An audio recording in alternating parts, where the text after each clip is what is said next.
Yo, hello everyone, I am Jack the Jack of Knaves, and welcome back to Dark Souls. So, we are here sitting at the bonfire, which is very warm and comfortable to sit at, and we now have a couple options, so I'm just going to go straight into explaining. Unfortunately, the beginning of Dark Souls will have a little bit of explaining, so just try to bear with me. What do these mean? So leave is I stand up and leave. Aha!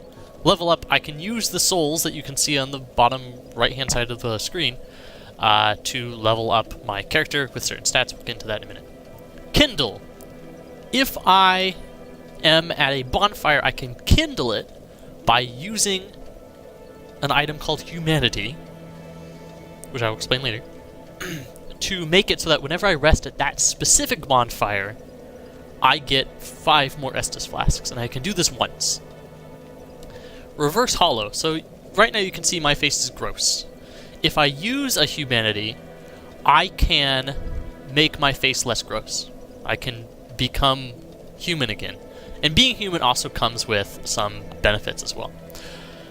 Kindling, you can only do when you're human. So if I'm, like how I am, hollow, I have to first reverse hollow, then kindle. Okay. Leveling up. There's a lot of numbers on the screen. Ignore all the numbers on the right. Only care about these numbers that my cursor is scrolling over. Because effectively this is all you really care about. Vitality improves... Well, we can just pull it up. Blah, blah, blah. Okay. Actually, this is helpful. This is my current level. Souls, this is the number of souls I have right now. There's a condition that if I die, the souls, I lose them, but they remain on the ground. Souls required. I need 707 souls to level up once, and that number changes as I level up more. Vitality improves my HP. Attunement is the number of attunement slots I have if I were to use magic in this game. The attunement slots are the number of spells I can have on my character. And I'm not going to get into the magic, probably. Endurance, it determines my stamina, my equipment load, and resistance to bleeding. What we care about more is my stamina and equipment load. So as you remember, the green bar is our stamina.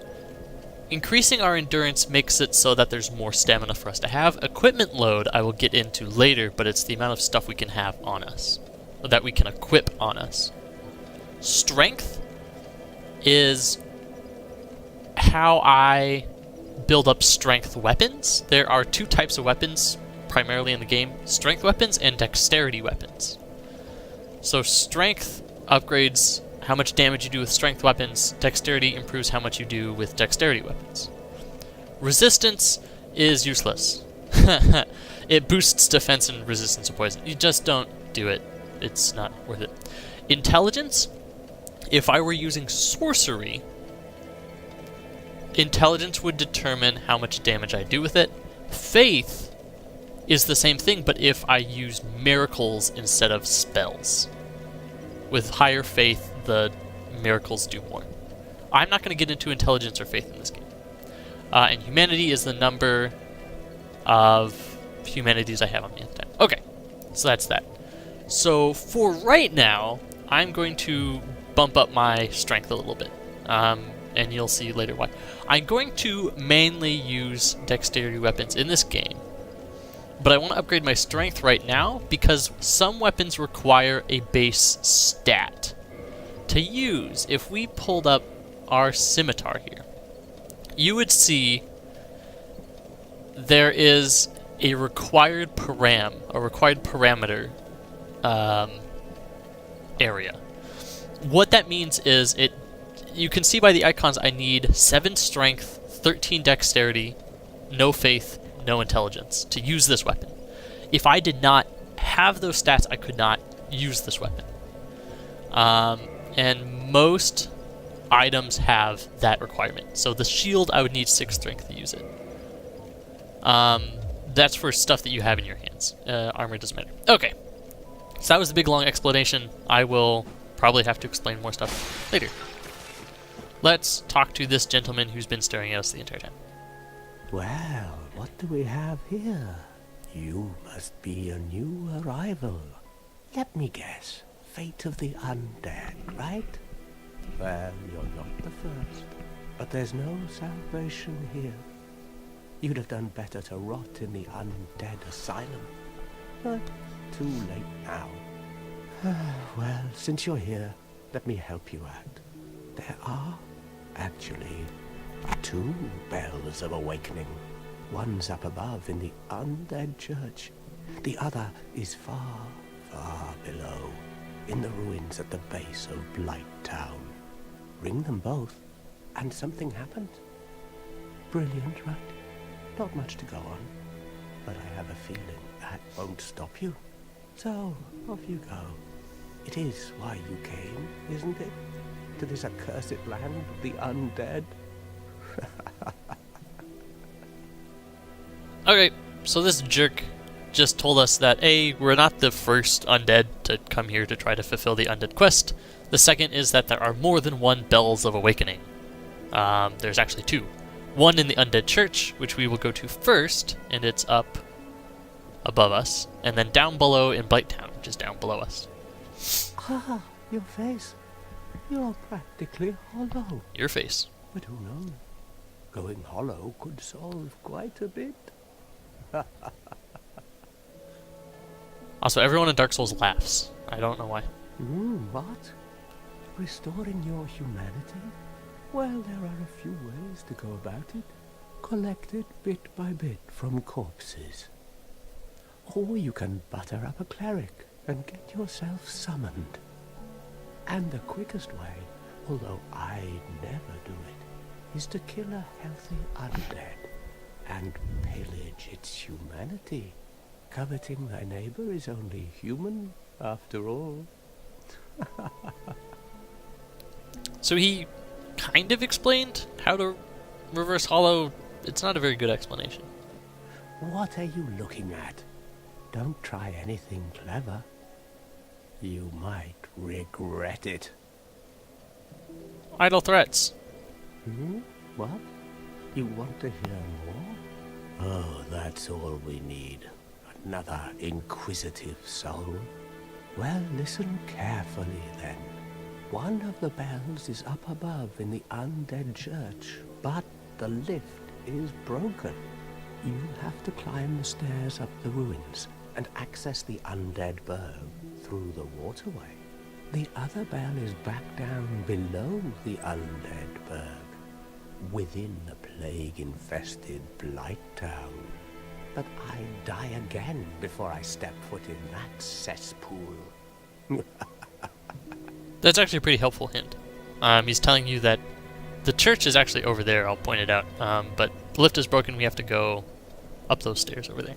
Bloody hell, what is it now? I want information. You ask too many questions. I think that's it. I'm not up for chatting. Leave me alone. But I need to exhaust your dialogue options. I'm not... Okay, that's it. Fine. Okay. You don't need to talk to them anymore. Okay, let's get this item. Yay, 3 humanities. So we could use those to become human again. I don't care right now. I think there's some goodies around here that we can grab. One of which is in here. Fire bombs. It's a weapon you can throw, or it's not a weapon. It's an item that you can throw. It does damage. I'm not going to use it. That's it for here. There's one more guy over here. Let's talk to him. He's also a jerk. Hello there. I believe we are not acquainted. I am Petrus of Thurland. Have you business with us? If not, I'd prefer to keep a distance, if possible. Hello there. I realize that I have requested that we retain our distance, but I also want you to know that it is not meant in ill will. Here, take this, as a token of peace. No, go ahead. It's for you. He's trying to bribe us. Oh my, you again. I know. How about this? I have to await my companions here anyway. So what if I were to teach you some miracles? Would that please you? Yes, it would. Very well. Then first, a covenant with the gods. That is a shame, but each I'll explain to their covenants own. later. Speak to me if you have a change of heart. Very well. Oh, I guess I have to join it. Covenants is you basically join. When you're in a covenant, that means that you're part of it, and you can do stuff within the covenant. Each one has requirements to join. Kind of. You just need to find the right NPC to talk to. And then when you're in the covenant, you can level up within the covenant, and you can get more items. So for some items, you'll get things that are specific. So this is a covenant that deals a lot with miracles. If I were to level up within this covenant, I could potentially get more and better miracles. So I'll join it just because. We're not going to really deal with covenants, because a lot of them are... Now let me share my miracles. Only their ultimate effectiveness will be determined by your efforts and your faith. Okay. So yeah, we already joined the other. Learn gesture. My favorite gesture. Or one of my favorite gestures. Shrug, I will show a gesture later. My Let's talk to him. companions are Milady and her young knights. She is young, but burdened by an undead mission. We are her defenses, to keep her from harm. An undead mission? Regrettably, I cannot share that with you. But you are my pupil. Perhaps if you show your faith.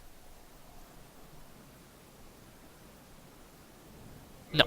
I'm afraid that may be difficult, for our missions are sacred. Come again. The effective... Yeah, so you talk to him, and as you talk to him, you can figure out more about backstory. Okay. That was a whole lot of talking, a whole lot of figuring out backstories.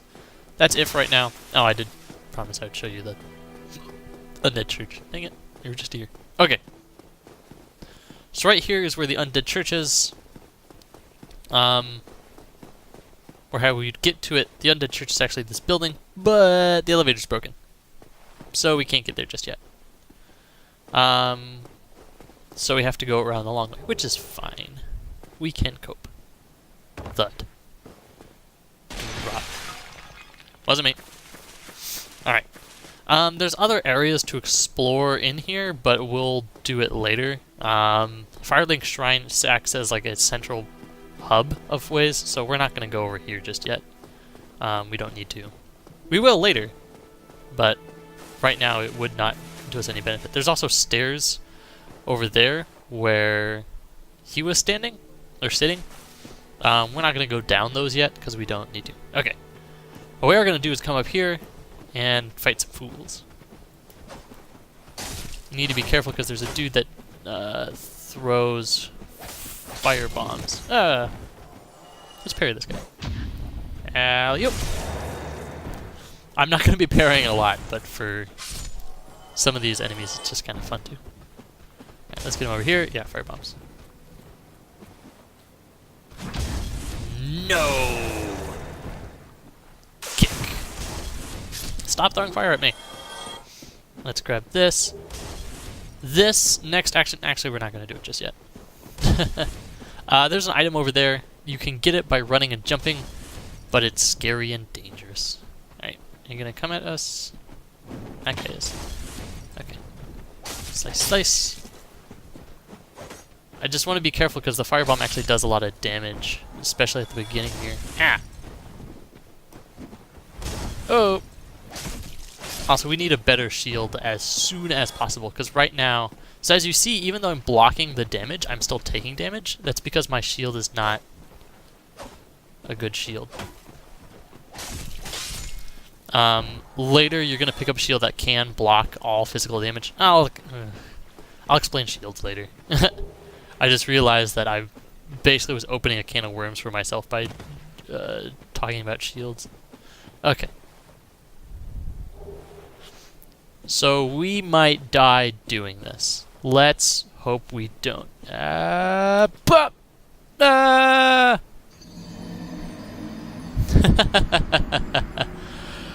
jump controls are not very easy to use. Okay, we're back here, Firelink Shrine. That was our first death. Thankfully, our first death was not associated with dying due to an enemy. It was dying due to weird controls. Ah, but this is good, because now I can explain something else. So see that big green orb over there?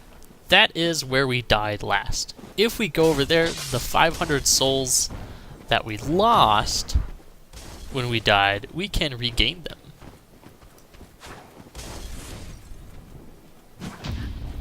No! So riposting is actually really important to learn. You need to... Unfortunately, there's a little bit of memorization that comes with it. You need to basically memorize attacks and how fast they are and whatnot. But when you learn them, they actually become exceptionally important. Especially later in the game. So, ow! So I would recommend, this is actually a good place to learn how to do it, because their attacks are very telegraphed. So if you're ever having trouble with riposting or having trouble with some enemies, basically enemies that have swords, that's the easiest way that I can like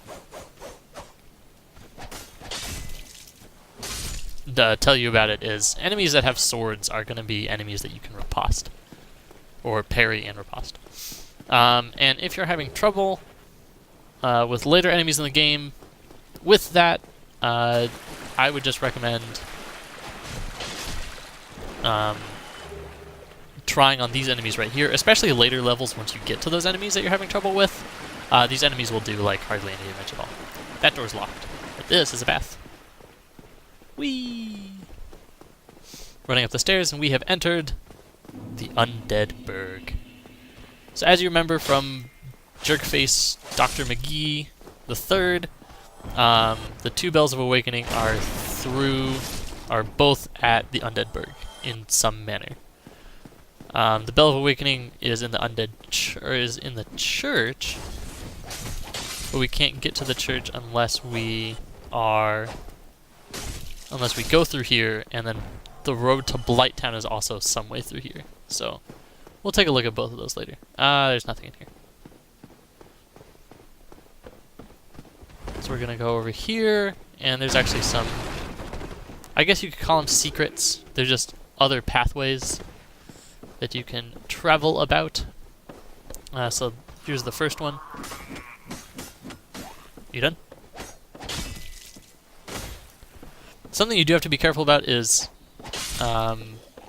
occasionally your weapon, like if the pathway that you're in is too narrow, you might have trouble actually swinging it. Souls of the Lost Undead.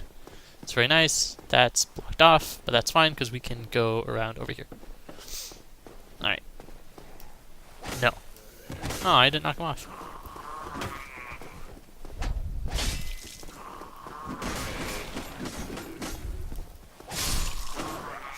Also, the swords can hit multiple enemies, if that is not exceptionally obvious right now.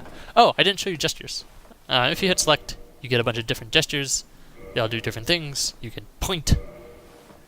You can beckon. Do other stuff. You can bow. You can jump for joy. Yeah! That's one of my favorites, too. You can also... You can get different ones. So we learned Shrug, which is a pretty amusing one. So, yeah. Nah, that's gestures. They don't really serve a purpose other than for, like, multiplayer stuff. That's why we don't care. I see you. Ow!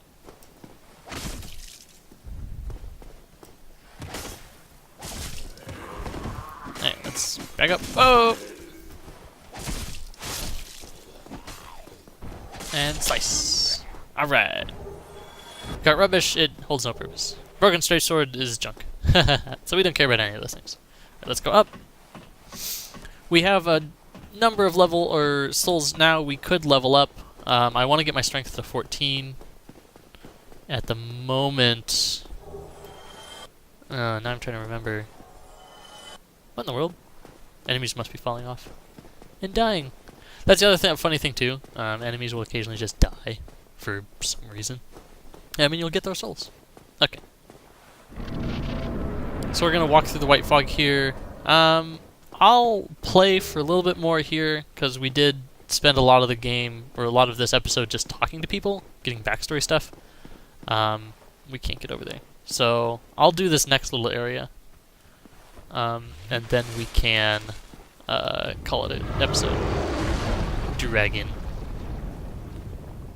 That is a big scary dragon. Don't fight the big scary dragon. It's big and scary and it's a dragon. How do I get over there again? Oh, I remember. Okay.